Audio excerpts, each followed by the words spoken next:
নির্বাচনের আগে অস্থির দেশের রাজনীতি। এর সূত্রপাত হয়েছিল জামায়াত ইসলামী এবং ইসলামী আন্দোলনের মধ্যে আসন সমঝোতা নিয়ে। তবে স্বস্তির খবর হলো সেই সংকট এখন সমাধানের পথে। বৃহত্তর স্বার্থে 11 দলীয় জোটকে ঐক্যবদ্ধ রাখতে এখন জামায়াত ও চরমোনাইয়ের মধ্যে চূড়ান্ত দর কষাকষি চলছে।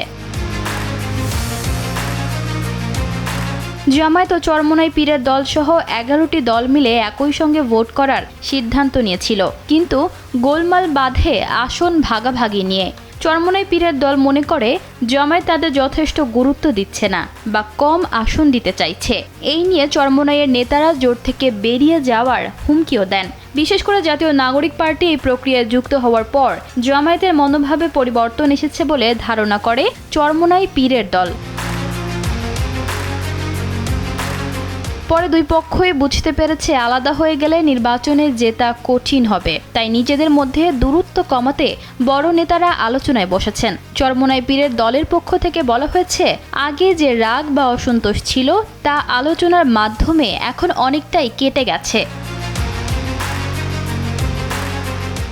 বর্তমানে দুই দলের নজর মনোনয়নপত্র যাচাই বাছাইয়ের দিকে।